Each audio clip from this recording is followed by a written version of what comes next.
respect for Coach Dawkins and the Central Florida program. I thought the difference in the second half was the 9 offensive rebounds that they had. I thought we did a good job in the first half, keeping them off the glass, or at least, working towards doing that. We knew that was a big piece of the game. And then obviously CJ Kelly was terrific right from the tip with the 3-point ball in the first half. And then the second half, really driving down the lane and getting to the rim and making his free throws. All right, questions?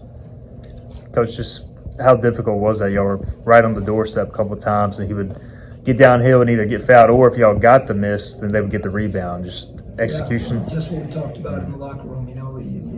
We put ourselves in a position that every single time we were in these high magnitude defensive possessions, which is normal, and this is what conference play is about.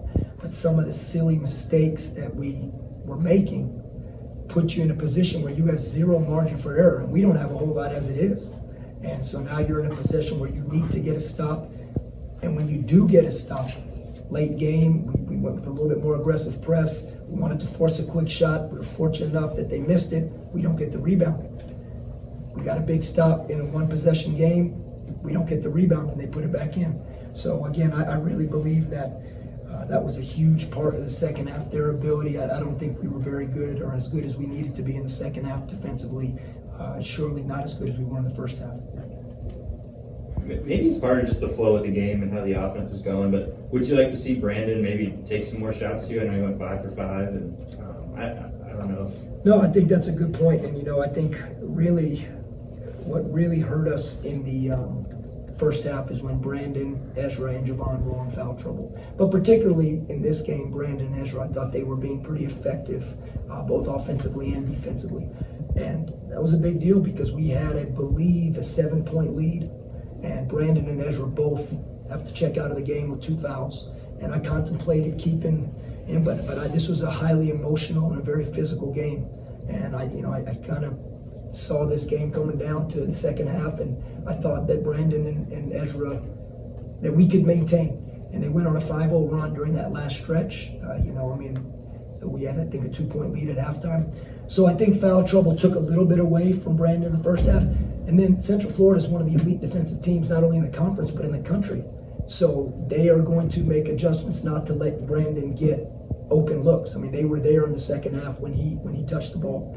And we're continuing to express Brandon to be aggressive, and he's doing that. And in his 29 minutes to go 5 for 5 and 3 for 3 from 3, to answer your question, yeah, sure, if I could go back, I'd love him to shoot the ball more.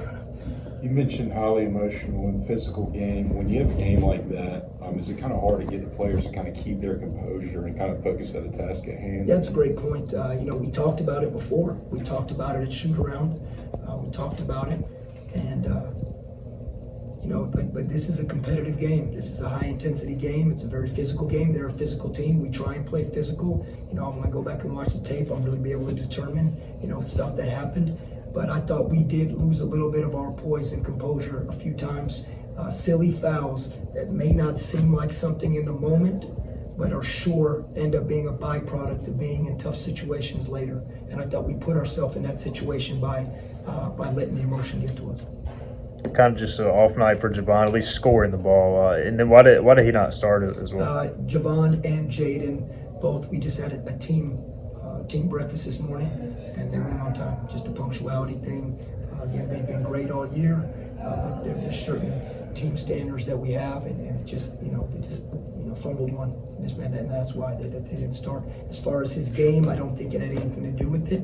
I think what Javon and what all players that have success in this league, in any league, when you have success and you're someone that the opposing coaching staff and opposing players know that our coaching staff and our players have great confidence in Javon, and we do. And that a lot of the time the offense runs through him. He's a decision maker. He's a scorer.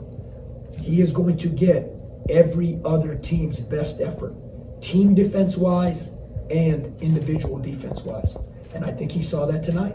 And I think he's seen that, and he's played through it. But, that target on your back gets bigger and bigger the more success you have as a player. That's sports. And I think Central Florida did a really good job, and I think Javon will bounce back really well.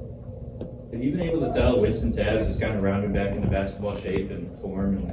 Yeah, I think Winston's given us a great feel out there, and you know what? He's doing it in practice, and we've often talked about that in here, that guys are going to earn what they get in practice, because that's where we get 31 games. I mean, that's what we get, but we have hundreds of practices, and we're in there every day, and we were in there earlier today. So what the guys do in practice, and I think as Winston has gotten healthy, his practices have gotten stronger and stronger and stronger. And we talked about that back in the fall with Winston. Winston, when you get yourself going, you're going to earn it in practice, and he's done that, and I give him so much credit for it. You guys got the offensive board, off the missed free throw. Just take us through that sequence, and it's kind of chaotic there. I know you got 2 shots at it, but I got to see what it looked like. But we were trying to determine at one point, is this the time to, we had great confidence in Brandon would have made that second one.